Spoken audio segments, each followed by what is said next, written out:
All right. Well, after a week dominated by news from the NFL draft, the Honey Badger has a new home and he goes back home to New Orleans with the Saints. And Like DeAndre it? Hopkins now suspended 6 games to start the 2022 Yeah. NFL season due to performance enhancing drugs. Testing positive there. He responded, said that he was surprised and shocked. Wasn't, aware of anything he put in his body that would be on that list, but nonetheless, he gets a 6 game suspension. Couple interesting developments there, Mark, to start things off here for this week, post-draft week. Yeah, I'll just say this. I mean, obviously, I love the Honey Badger move. I think it's a good deal for him. And the Saints obviously went offense early in their draft. So to get a guy like Honey Badger in and a good deal, with a lot of these long-term free agents now, Odell Beckham, Jarvis Landry, a guy like Honey Badger, it's tough. I mean, they all have a lot still to give. All of these guys are still starters for the most part. A lot of the names still out there. But it's just them coming to terms with the fact that teams are down on them they're hitting, all of those guys are hitting that point in their career where they're in year like 7, 8, 9. And it's like, listen, is the juice worth how much of we're getting of the squeeze at this point? And, teams don't want to be caught in these bad contracts late, but all of them will find homes. All of them will be contributors. And some of them may even make a Pro Bowl or two. I mean, I still think Jarvis Landry is a high level receiver, especially if he comes in and is your 2 or your 3 on a team. I still think that a guy like Honey Badger can be an absolute asset to a defense. It's just, is it at the right price? Is it at a price where it's like, hey, we're not paying you to be the leader of our defense anymore. We're paying you to be a really strong contributor on our defense, and can the talent, the player, and the agent kind of come to terms with a lot of that. And the market always bears itself out, right? You know what I mean? Like, oh, sure. You're only as it always says, like, how much, I can't believe that guy got that much money. Well, you're only worth what someone is willing to pay you. And so for a lot of these free agents at this point in time, it's finding that right partner.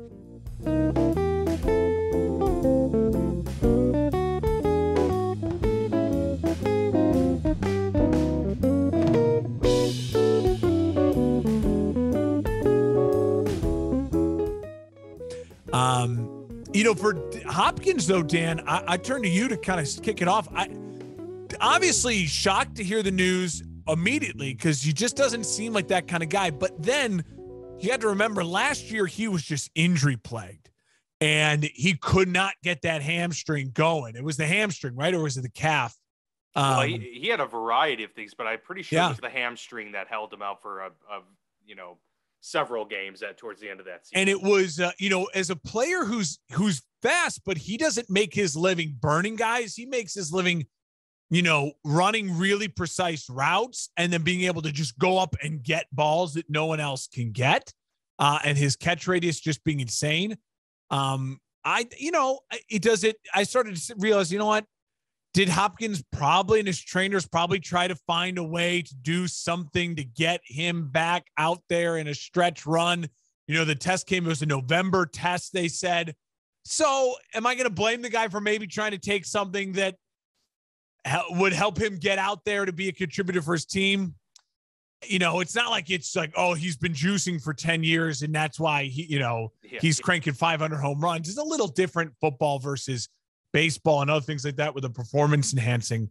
But I will say, for a guy like Hopkins at this stage of his career, maybe not the worst thing in the world to not play until week 7. And that's a good point. Yeah. With a Cardinals team that has a bunch of other weapons, he will come right back in, be your number 1 guy as soon as he's available and healthy for a stretch run, which will be battling for playoff positioning, most likely in the NFC. It was a sprained MCL, actually, so it wasn't a hamstring. It wasn't a hamstring. It was a knee. Hamstring. It was I thought MCL. So too, but it's a knee. So I guess that could help a little bit, although you'd imagine he's fully healed from that by now. But regardless, that can happen to a lot of players, honestly. That's why I kind of sometimes you just got to kind of take the situation and the player into account when kind of discussing their response, because sometimes I can believe it when they say they didn't realize that they were taking a substance. I mean, the list is long. It's got a lot of long names on there. You're an Yeah. athlete. You don't know all the names. It's your job, though, to surround yourself with nutritionists and trainers who are there to tell you, and you have to be on a strict diet and things like that for these very reasons. Could have been he, met someone that he was working with and, gave him a protein shake, and all of a sudden it's got one, thing in it that puts the test It's all positive. takes. You don't know. And again, you're absolutely right. It's a lot about the player and their history with everything. Now he's got the one strike, and if it happens again, then you got to say, okay, now we have a reoccurring issue. But I'll always give guys a one-off break, especially when they're later in their careers and they're injured and they're trying to find a way out. This is a guy who spent a lot of years on those on some Texans teams that were just not great and had a lot of different guys throw into him. And I certainly think he's trying to make sure he's able to play as much as possible. He was trying to build a Hall of Fame resume, and it's tough. I just think now he's got to be really, really careful from here on out the rest of his career, because absolutely, if a second test ever comes up, then I'll be like, all right, what's going on here? And I will have real questions about his character and his overall greatness and how he was able to be as great as he was. For the one time, serve your time. No one will remember it by week 10 when you're catching touchdown passes against San Francisco to win on the road and you're helping your team, for a playoff berth, as long as you stay clean the rest of your career at this point. Yeah, willing to give them a pass on the first one for sure. And guy with no history of it, Definitely. on a Hall of Fame trajectory, they'll give him the benefit of the doubt, at least at the beginning here. So that kind of springs us here into our part 2 of our NFL draft recap. Of course, worthy of it, as it was a very eventful weekend of the NFL draft. And with 7 rounds, there's no way we can do a proper recap without kind of splitting this thing up. So obviously, we got to talk about my Steelers and their pick of Kenny Pickett and several other happenings in the first round there, including the Jets getting 3 big-time picks and the Eagles, Ravens making some big moves and things like that. But we get to talk at least about the Bears in this one because they did not have a day 1 pick. So interested to see what your thoughts are on that one, with them going 2 defensive players to start this thing off. But they did acquire several picks in this one. So interested to hear your takes on that. And we'll kind of go over some of the other quarterbacks as well and just our overall thoughts on the rest of the draft. So if you want, Mark, we could jump right in to the Bears there in the second round, unless there was something that popped off. No, for you. Let's do it. I'll just say this in leading into our quarterback talk. I really thought, I think I tweeted it out too, there was going to be a run of quarterbacks in the second round. I was like, okay, no one wanted to put the first round grade on him. Now you'll see the run of guys in the second round. And of course, nothing happens in the second round. The run comes in the third round. But we'll get to that in a little bit. Yeah, my thoughts on the Bears is this. First and foremost, I think that Kyler Gordon and Jaquan Brisker are day 1 starters, and getting 2 day 1 starters is huge. For again, so much of it, you have to look at your franchise, and you have to look at what your franchise does well. You have a defensive head coach who's coming on in, and for him to be successful day 1, what do we always say? If an offensive head coach, when Matt Nagy's offense stunk, it's like, well, what the hell's going on? You're an offensive coach. If you're a defensive head coach and your defense stinks, that's not good. So, Eberflus, I think certainly may have had a little bit of an imprint on these day 2 picks, but I also think what I learned a lot from Ryan Poles in this new Bears regime is that they were never really reaching for anything. And they realized that they have a couple giant needs. Their offensive line had some holes, big holes. Their wide receiver has some holes. And then the back end of the defense, they have holes, right? And they went and said, listen, we can reach for wide receiver because maybe that's the biggest need right now. Or we can go get 2 starters that we feel really great about. Now, all of a sudden, you have Eddie Jackson as the veteran guy, the old guy at 28 years old, with Johnson, with Gordon at the corner out of Washington, who you take in the 7th pick in the second round, and then Brisker with the 16th pick out of Penn State. And all of a sudden, now you got 2 rangy safeties, 2 big physical corners, and you have the back end of a whole unit now set. Young, talent, set for at least the next 2 years. I mean, depending on Eddie Jackson's contract. But again, 3 of the 4 pieces when Jackson's removed, you have these guys all now. Johnson's only a second-year player. So you feel really, really good about that, right? And then the rest of the draft, what I really loved is that they looked at the offensive line overall and just said, we're going to go out and just get a bunch of guys. Just a bunch of guys. Because offensive line and defensive line, you can find Hall of Fame talents and people who are multiple Pro Bowl guys, 4th, 5th, 6th, 7th round, and undrafted free agents, because it's harder to equate, their translate. You see guys a lot out of FCS schools, offensive linemen that just translate really well, because it's just about, are you physically capable of handling the pressure of that position? You don't have to necessarily play as the all-world guy from the SEC to be a guaranteed surefire starter and a really quality starter in the NFL. So I love that in the, starting in the 5th round, from then on, they take 1, 2, 3, 4 offensive linemen in rounds 5, 6, and into 7. And you say, we really have 2 holes that we really need to solidify, tackle being one of them. And you just say, all right, let's get 4 guys into camp that all have good size and good projection into the NFL, but maybe have some things that certainly aren't, reasons why they're not 1st and 2nd rounders, but just bring them in. If one of them hits, then that was worth it, right? So I love the polls.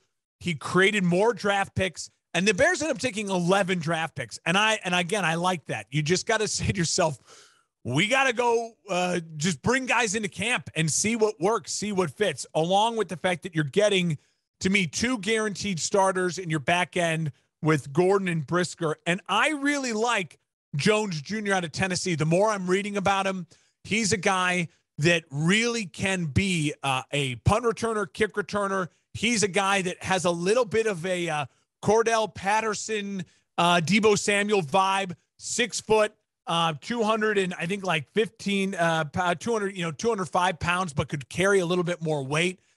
He's a guy that creates separation, really good route runner. And yeah, Darnell Mooney is probably the weakest number 1 wide receiver in the league, but they brought in Gage. They brought in some other pieces in free agency, Byron Pringle out of Kansas City. And if all of a sudden a guy like Jones Jr. is your gadget guy and your 3 and you're kind of a slot guy who can create separation, I think that's a really great pick. Again, you got yourself a starter in the 3rd round and in a group that needs help. Yeah, you don't want him to be your 2 maybe, and you certainly don't want him to be your 1, but you added to a group that needs help. So overall, again, the best thing they did was they got a bunch of players. They turned, I think it was 6 picks into 11 picks, and you bring in 4 offensive linemen to throw at that group to hopefully 1 sticks. And you did address you fixed the back end of your defense, and you did get a wide receiver who should be a day 1 contributor, whether it's punt returns, kick returns, and another just gadget weapon that this offense could use, be creative with. Very excited to see how Jones Jr. will fit into this offense. So overall, excited for a team that didn't have 1st rounder, for them to get 3 starters that should all contribute. That's a positive draft. Yeah, I mean, they made lemonade out of lemons in this one. You don't have a 1st round pick, and in one where there was heavily weighted towards, select 15 to maybe 20 prospects, and then the rest kind of fell off. But everyone keeps talking about how poor of an overall draft pool it was, but really it seemed like the depth was there in this class in terms of those middle rounds. There were a lot of what seemed to be promising selections in those rounds, and I think the Bears were smart enough to capitalize. Also smart enough, in a lot of the ways that we talked about yesterday with the Panthers making their selection in the way they did, being patient and going with what's the best fit for this team versus trying to reach to fill a position. Absolutely. Or to make the optics fit. Poles is kind of getting raked over the coals right now because he didn't address, receiver early enough or offensive line early enough. But they went with who they thought was the best available players on the board, And as you mentioned, they got starters. And they filled needs too. They needed they a corner, are needs. Yeah, they need a safety, and they need a wide receiver. So they got those in the first three. Now it is interesting. I've heard a lot of arguments from some Bears fans being like, well, remember the Bears traded with the Giants, and the Giants used that Bears pick to get Evan Neal. And obviously the Bears could use Evan Neal. Their biggest weakness is that other starting tackle. But would you rather have not gotten Justin Fields, drafted, I don't know, someone, a defensive player, someone in the first round last year, and then you have Evan Neal, but you still don't have a quarterback, and you needed a quarterback 100%. In this draft? So it all played out really, really well. The Bears missed out. You still get Tevin Jenkins, who didn't get a full, a rookie season. So it's like there's still promise there. So the Bears offensive line, I think, will be better. And Jenkins having a full off season, hopefully healthy. And you got these four guys. You throw it, you throw them at the wall, and you have to see what sticks. I certainly like Jones out of Southern Utah. I mean, the dude is huge. He has the measurables, 6'5", 310. They're worried about his quickness a little bit, but he's fifth round pick to get a guy like that who's got a really high upside. And then you drafted Thomas out of San Diego State, and you Carter out of Southern, and you threw guys at the position group. So again, I could rant about it, but it's Ryan Poles. I mean, look, the guy's a former offensive lineman. Yeah. And he prides himself on that. So this is a way for him to showcase in his first draft. I was able to find a gem in the late rounds out of this offensive line class. If you can find one guy that's starter capable and a solid player, you'll take that. That's good. I think that's a great point. My little brother Phil mentioned this to me as well. We were talking about it. He's like, Poles, what he has to do beyond just being a good general manager and making good contract decisions and draft decisions is you hope that when he's hiring and helping Eberflus hire their coaching staff, he can help and make sure just his presence in the building improves the offensive line. As a former offensive lineman and a guy who played that position and was, not drafted, but, an undrafted free agent who had some time with the Bears as an undrafted rookie, that you just, his presence in the building will just help that unit overall. Yeah. And so absolutely, I don't think it was a home run for the Bears, but I certainly, if you made me have to give a grade on it, I'd say it was no less than a B. You started with a very low amount of picks, and you ended up with 11 picks, and you filled 3 starters. You filled 3 starters plus a punter. You know what I mean? Maybe 4 starters. So that alone is, to me, a B-worthy draft. Yeah, the CBS gave them a D. I don't understand that at all. That's pretty harsh considering they gave the Cowboys a B+, and I'm not sure. Yeah, I was stoked by many, if any, of the Cowboys picks in this draft.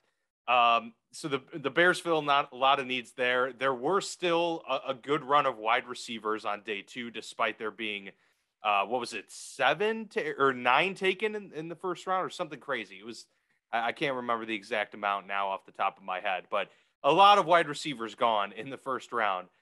The Green Bay Packers were one of those teams that ended up doubling down on defense early in the first round, but they do come back around and they end up on day 2 taking Christian Watson, wide receiver, the big body type wide receiver out of North Dakota State. Do you think that it was at the end of the day a solid first 2 days for the Green Bay Packers, despite them not addressing that position or being able to trade up and get one of the premier wide receivers? Because we all know Rodgers is a guy that you need to get in his good graces, and a raw prospect out of the FCS doesn't necessarily seem like someone that's gonna earn his good graces right off the bat. But we'll see. I guess. I think the Packers at this point are not, that what their draft showed once again is they are a front office that is committed to building the way the Packers have always built. We're going to fill needs. We're going to get starters. And we're going to always constantly try to look through the draft to build our team. And Aaron Rodgers' job, and he knows it better than anyone. He's been with the Packers for 17 years now. His job, he knows it better than anyone, is to make the weapons that they give him work. That's his job. And that's how the Packers operate. It's just how they do. I mean, think of it. Jordy Nelson, Devon. I mean, none of these guys were first rounders. None of these, people that, Randall Cobb, the people that he's had over his career that you can think of having a long, big time connection with him were first rounders because the Packers don't draft weapons in the first round. So for anyone to sit there and say Aaron should be offended or upset or shocked, Aaron should feel exactly how Aaron should feel. It's like, all right, they did what they always do. They get the weapons in the second and later on, and I have to try to make something of it. Listen, I think the pick is a great pick, and I really was eyeing Watson is a guy that the Bears should target early in the second round as well. I love the size, love the frame. I think he's a Vincent Jackson type, a Mike Evans type wide receiver. Listen, I'm sure he'll burn my new corner and my new safety sooner rather than later because of Aaron Rodgers' brilliance. And so I'm sure it'll come back to bite me. But I think overall the Packers for their first 3 picks, again, they got 3 starters. So how can I be frustrated? Or if I'm a Packers fan, yeah, would you maybe have liked to have gotten a Chris Olave or one of the more big name premier guys? Maybe, but also this Watson kid's got a lot of upside, a lot of promise, and he's in a great situation because he has Aaron Rodgers. So, yeah.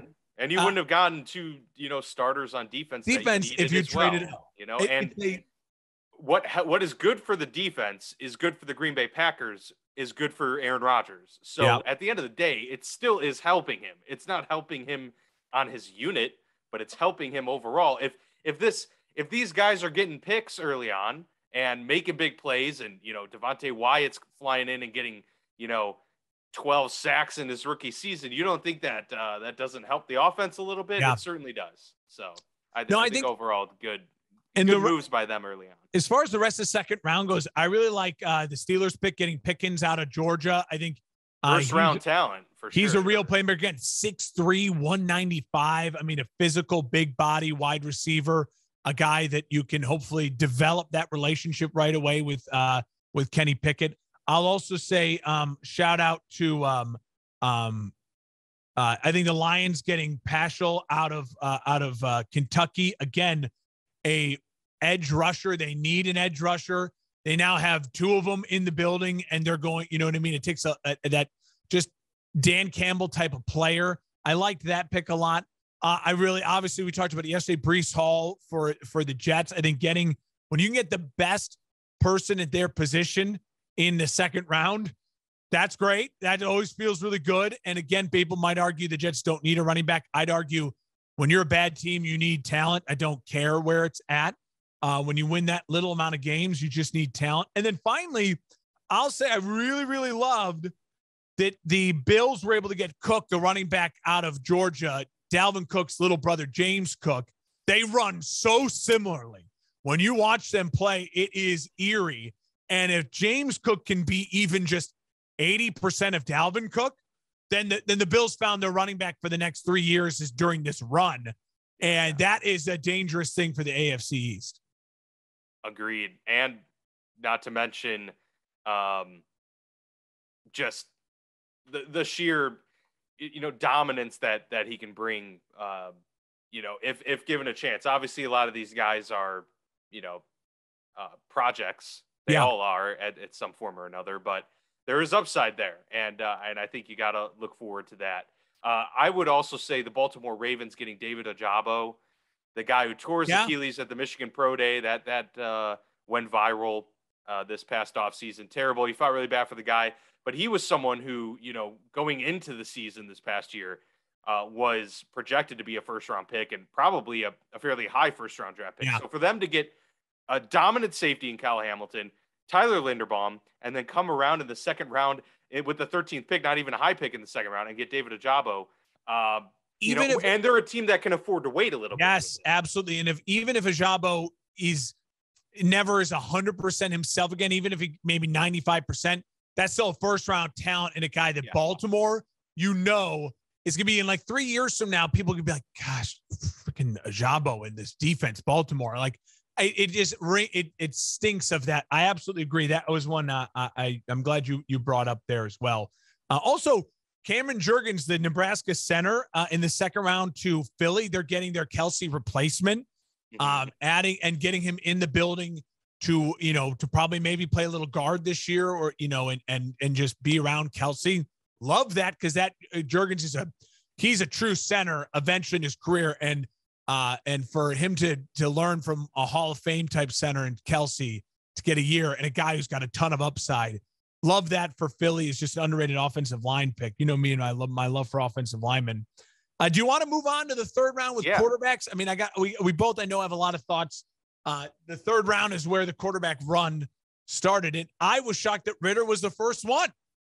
It was pretty surprising. And, since the days of in the coming days from the first round of the draft, the Steelers' top rankings were kind of revealed through some sources, and they even had Ritter number 2. So they didn't even have Malik Willis. So if Pickett was taken, they might have gone Ritter, maybe in the second round. I don't know where they had him ranked in terms of where they thought he would be of value, but he was their number 2. I guess, the thing that there is, we talked about it during our mock draft. Desmond Ritter won a lot, changed the program. And there's something to be said for a guy that commanded an offense, had so much experience, was more pro ready than a lot of these guys, and lit it up at the combine. The guy ran a 4.5, as a quarterback. I mean, he's enticing. Yeah, his knock is that he's not necessarily the athlete that you want drafting out of the position. Right? You're not Justin Fields. You're not Trevor Lawrence. You're like, that's a freak athlete. Yeah. But there's athleticism within the pocket that like Aaron Rodgers has, right? Yeah. You wouldn't say he's a crazy athlete, but he moves so well in the pocket. No, and you Ritter don't necessarily was more think in Ritter that has. Line, where Ritter's more like, no, he's mobile, like he can extend the play. But you're right, showing off the 4.5 speed of the combine perks up a little bit. Like, oh, maybe he can be a little bit more mobile. I think my concern with Ritter was, and I said this, weeks ago when we were talking about it, I think he's a little slight of frame. I don't love his accuracy. And, I think there is something to be said with building confidence. Everyone's like, oh, he's a winner. He only lost 6 games. But I think, well, yes, that's true. And I think like, that matters. I do think it matters. I'd rather you win games than lose games. But I also think there's something to be said for, we've all played Madden on easy when you're just like, just make it easy for me. I just want to throw some touchdowns. Versus when Madden's on hard, where all of a sudden you're like, why is the defense moving so fast? Why do I keep throwing interceptions? Like, there is just something to be said for playing against a level of competition.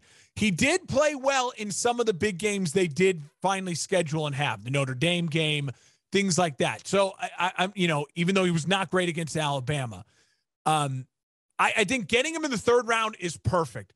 We didn't even mention it, the Falcons. Falcons. With the 10th pick of the third round. I'm ready. I am very ready to bold predict that Ritter may start more games than any rookie in this upcoming year. I'm very boldly ready to predict that, mainly because I'm concerned about Marcus Mariota's just long-term health. Like, Mariota's the type of guy that could easily tweak at something in training camp, let alone in the first couple weeks of the season.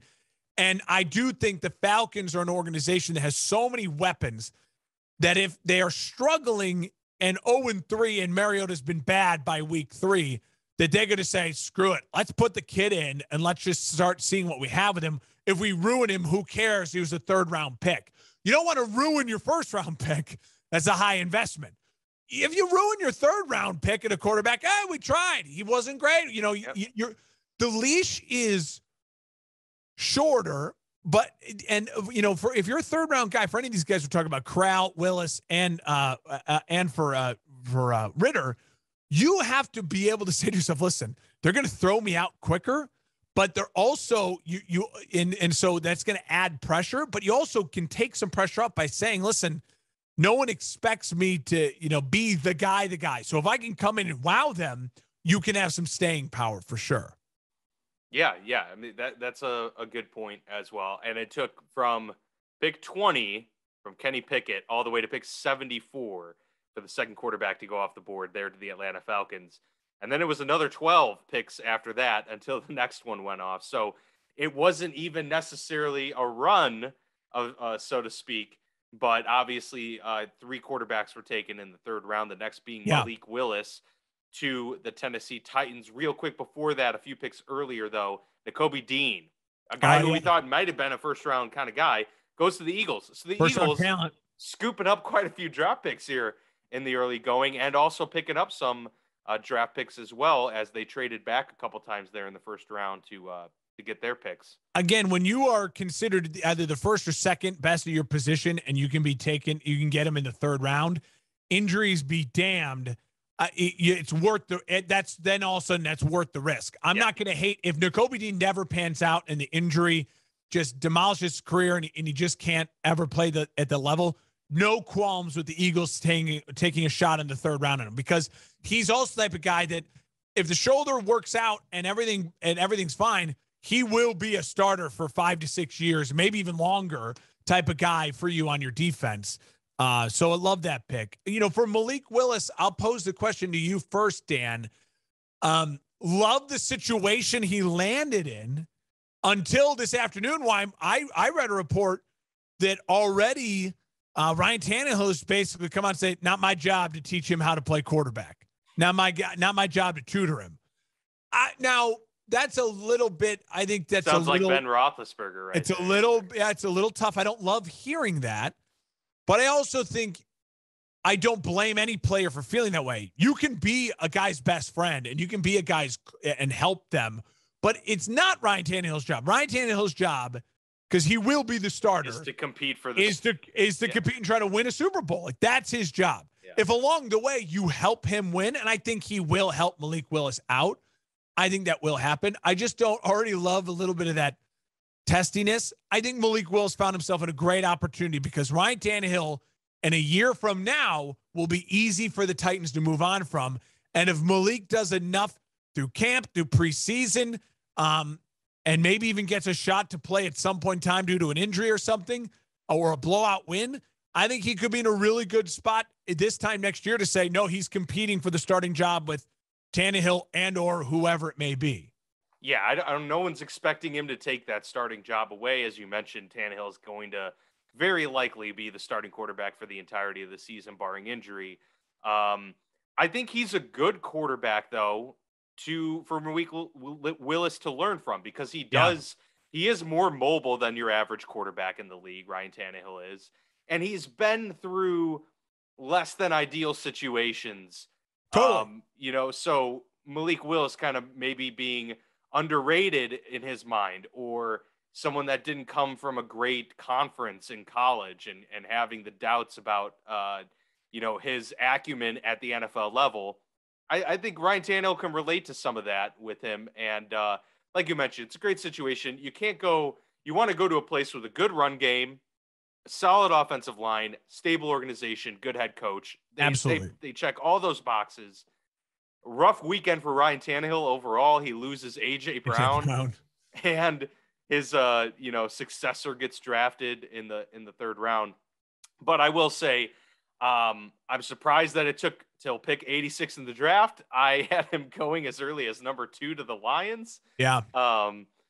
We'll see, man. Obviously, as I mentioned, he was someone that I wanted the Steelers to take at 20. But seeing how every team seemed to grade these quarterbacks does give you a little pause. You're like, what is going on? Is there something to this? But I'm more surprised that Seattle didn't just take a flyer. Like, what are you doing? Why not? And I know they ended, but it's clear to me that Seattle thought to themselves, next year, the only thing that matters to us is getting our quarterback next year. Yeah. And I can understand that. And I'll never hate on a team for having a plan.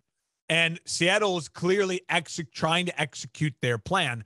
And I also think, you got to remember, there's great examples. The NFL has 32 teams, and there's examples for every team to follow. For Seattle, you don't want to necessarily follow the Philadelphia method, right? Because Philly takes Jalen Hurts in the second round a couple years ago.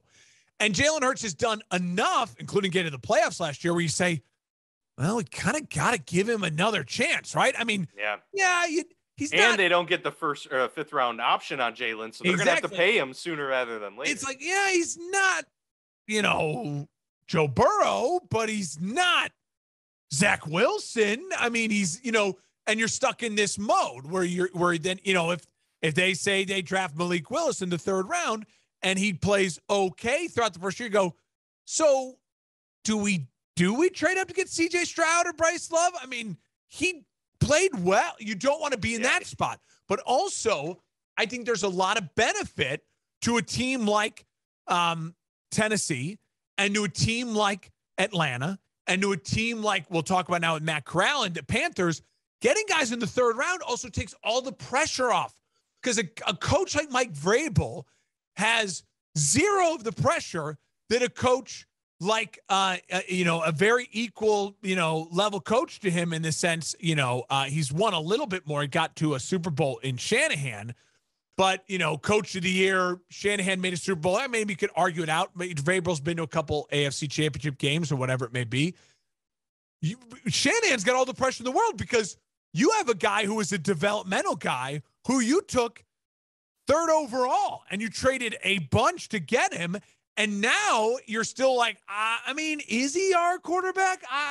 And if Trey Lance is okay this year, you got to say to yourself, well, it's only his first year starting. I mean, he's already a year behind the 8 ball in so many ways. Like all these 3rd round picks can avoid that because the coaches, Vrabel can say, if Malik Willis is bad in training camp and struggles in the preseason, I mean, he can shut it down very easily. Like, guys, this kid's we took him in the 3rd round for a reason. Yeah, cut your losses. He needs a lot of work. And you can be tough on him because he's not your franchise. You didn't promise him anything. So for the Atlanta, for Carolina, and for Tennessee, they're in such a great position because if they pop like Dak Prescott, you got him cheap. You say, look how brilliant they are. We waited. We got our guy when he did. And then you can always still cut ties because he's cheap and you can get rid of him. If he stinks, you don't have to deal with what the Niners are dealing with where you're like, well, come on. You traded up everything. And remember, Trey Lance will always have to live up to the fact that if Justin Fields and Mac Jones just perform better than him in his career, that the Niners gave up so much to pass on those 2 guys to take Trey Lance. Now, again, I would still take Trey Lance over any of the quarterbacks drafted in this year's draft because of the measurables. I mean, the dude, a true 6'4", a true 225 with a true rocket arm and elite mobility. I mean, he's Malik Willis with 3 inches extra of height and 25 extra pounds and even a bigger arm. So you're like, so it's just funny how that all works. And again, all these different teams can look at those scenarios. And I do think in the end for Carolina, Atlanta, and Tennessee, Carolina and Atlanta needing quarterbacks, they found a way to get guys who are available, who are possible future starters without having to deal with any of the pressure from the media being like, well. Right. I will say it's a cautionary tale for the Seahawks because if you do have a plan, that plan could go awry in a second. I mean, if you are picking number 7 next year, who's to say that your top 3 choices for quarterback make it to you? Who's to say that people don't leapfrog you and take the quarterback that you wanted? All of a sudden, now your plan, now you were wishing that maybe you took a 3rd round flyer on a guy. They do have a lot of draft capital now because they traded Russell Wilson. So they have extra 1st round picks. So they'll have ammo. Right. They'll have ammunition to get their guy if they want. I also think part of their plan is knowing that they have to be in that top 5.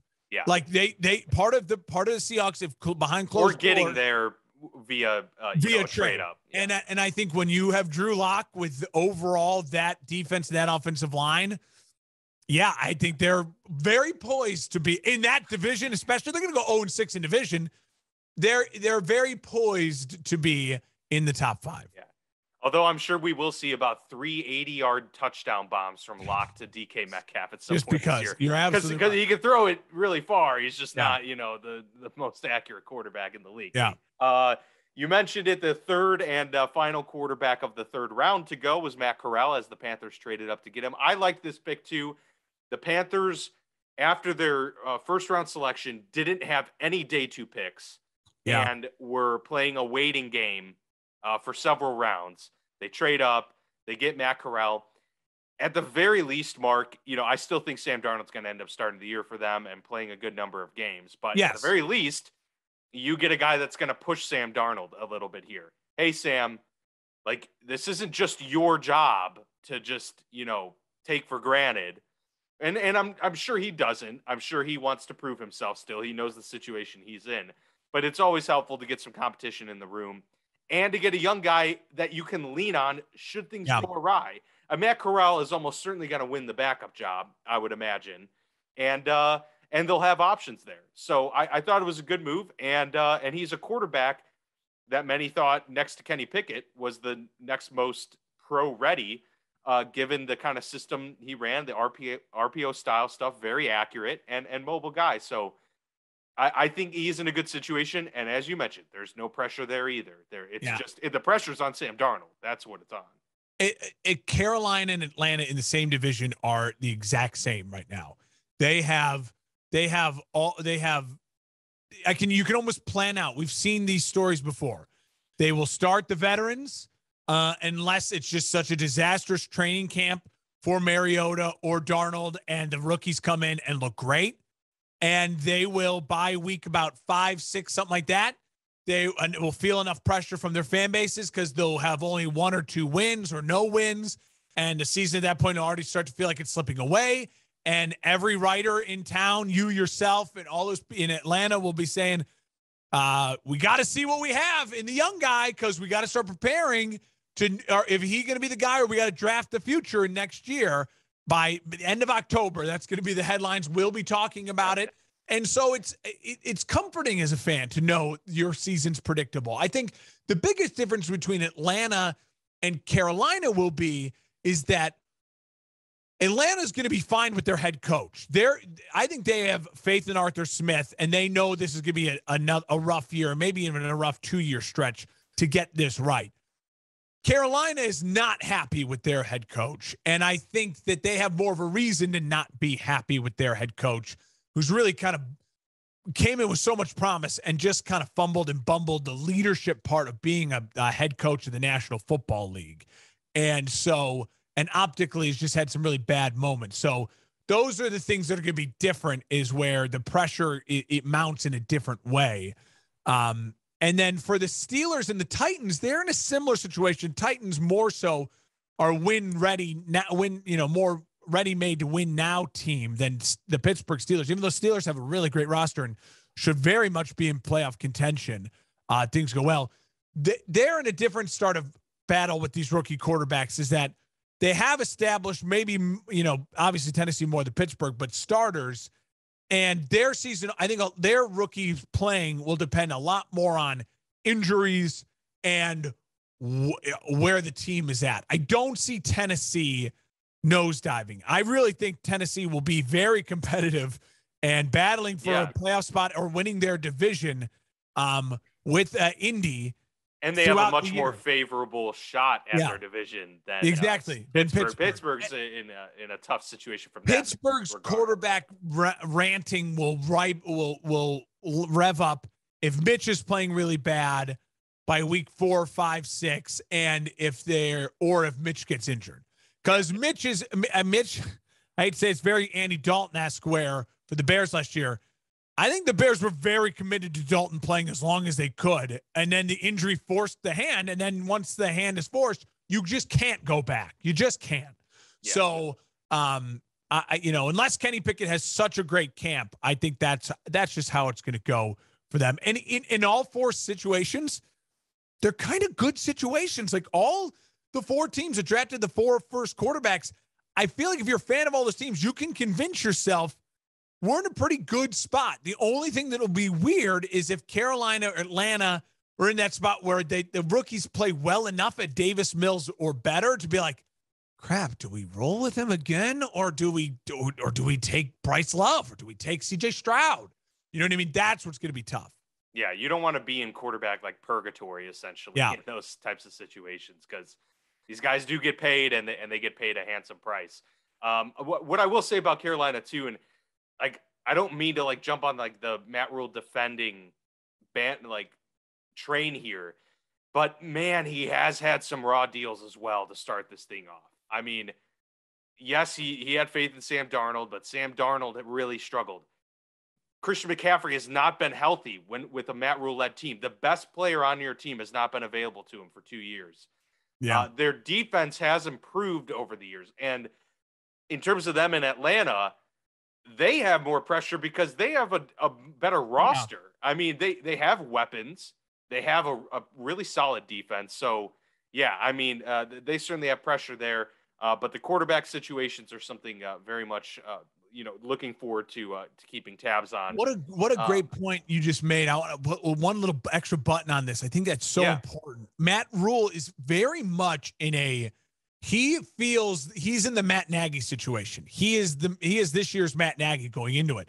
And what did I say about Matt Nagy this time last year? Matt Nagy can save his job if he does two simple things. If he shows he can continue to lead the locker room in a positive way, building a right culture, and also show that he's the right guy to lead Justin Fields and be like, no matter who you give me at the quarterback, now we got the guy, we can figure it out. Matt Rule's is very similar situation. Matt Rule has to show David Tepper and the fans, I'm the guy to lead this organization. He has every opportunity to do that. And he has an opportunity maybe in front of him to show, if you give me a guy with talent like a Corral over a guy like Darnold or Bridgewater, who are kind of, they are what they are, I can be the guy who's an offensive guy who can win games in this league. So he's got everything in front of him. He's got, as you mentioned, Christian McCaffrey coming back. And division is weak besides Tampa. You got to go out there and prove that you can do it. Matt Nagy didn't, and Matt Nagy instead put all his eggs in Andy Dalton's basket and then had nothing prepared for Justin Fields, which is why he got fired. It is exactly why he got fired. Matt Nagy lost his job because when the time came to show off the new toy, the future of the franchise, he bumbled it and fumbled it and was not prepared and clearly did not have the game plan ready. And that's a fireable offense. Yeah. And speaking of Christian McCaffrey, just real quick, this is the year for him. If he gets hurt again, his career is probably over at that point. Yeah. Like Todd Gurley's not in a roster. Yep. It went from literally the best player in the league to, anytime he steps on the field, and he still is. But if he gets hurt again, that becomes some serious question marks on his abilities there. So in terms of the other quarterbacks, Mark, there's another kind of wait until the fourth round. Curiously enough, the Patriots go and take a quarterback in the fourth round, Bailey Zapp out of Western Kentucky. Is it Zapp or Zappy? I'm not sure which one. I've heard Zappy. Zappy. Okay, there you go. And then Sam Howell from North Carolina falls all the way to the fifth round. And then he's the last one to go till the seventh when a few quarterbacks at the end go there. The Steelers double dip. They take another quarterback too out of South Dakota State. So an interesting finish to the draft there with some of these quarterbacks. Carson Strong didn't get drafted. That was interesting to me, given just how strong of an arm that guy had. Yeah. But yeah, Sam Howell going to the Washington Commanders.